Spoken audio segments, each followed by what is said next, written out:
एकनाथ शिंदे काँग्रेसमध्ये जाणार होते. संजय राऊत यांचा मोठा दावा. दिल्लीमध्ये अहमद पटेलांना भेटले होते आणि पृथ्वीराज चव्हाणांना याबद्दल विचारा असंही आव्हान. नाना पटोलेंची दोन्ही उपमुख्यमंत्र्यांना होळीच्या शुभेच्छांसह मुख्यमंत्रीपदाची ऑफर. भगवा रंग आवडेल त्यांनी सोबत यावं शिंदेंचं उत्तर. तर नानांनी जनतेचा विश्वास जिंकावा बावनकुळेंचा खोचक सल्ला. नाना पटोलेंच्या ऑफरबद्दल त्यांनाच विचारा. शरद पवार यांनी झिडकारला प्रश्न. सत्तेचा गैरवापर करून कुणी धार्मिक तेढ निर्माण करतंय का तेही बघा सरकारला सल्ला. पटोलेंची ऑफर ऐकून माझी वाचाच गेली आहे. खासदार राऊतांची टीका. पटोलेंनी ऑफर दिली असेल तर त्यांच्यासोबत चर्चा करू. राऊतांची प्रतिक्रिया.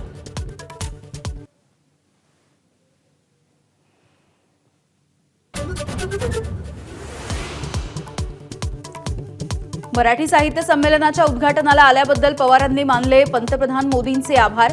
बाजीराव पेशवे, महादजी शिंदे आणि मल्हारराव होळकरांचे पूर्णाकृती पुतळे तालकटोरा स्टेडियममध्ये उभारण्याची मागणी. गेल्या वर्षी विदर्भ मराठवाड्यामध्ये 2706 शेतकऱ्यांच्या आत्महत्या. मंत्री मकरंद पाटील यांची लेखी उत्तरामध्ये कबुली. सर्वाधिक आत्महत्या अमरावती विभागात.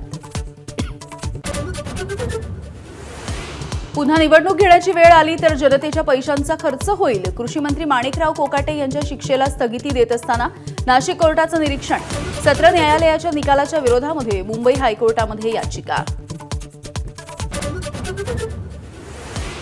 शिवाजी विद्यापीठाच्या नामविस्ताराला विरोध. अधिसभेमध्ये स्थगन प्रस्तावावरून गोंधळ. जोरदार घोषणाबाजी.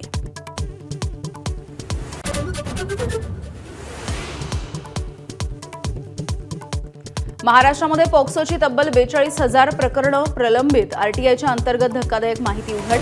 30 पैकी केवळ एक विशेष न्यायालय काम करत असल्यामुळे खटले पडून.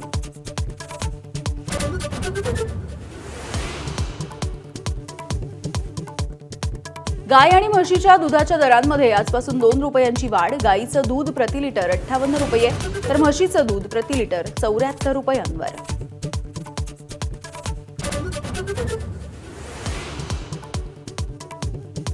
जळगावमध्ये शुक्रवारी सोन्याच्या दराचा उच्चांक. प्रतितोळा 91,464 रुपयांचा दर.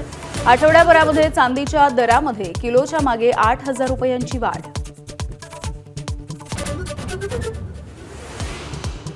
मुंबई इंडियन्स विरुद्ध दिल्ली कॅपिटल्समध्ये आज रंगणार वुमन्स प्रीमियर लीगची फायनल. तिसऱ्यांदा फायनल गाठलेल्या दिल्लीला पहिल्या विजेतेपदाची आस तर मुंबई इंडियन्सचा दुसऱ्या विजेतेपदावरती डोळा.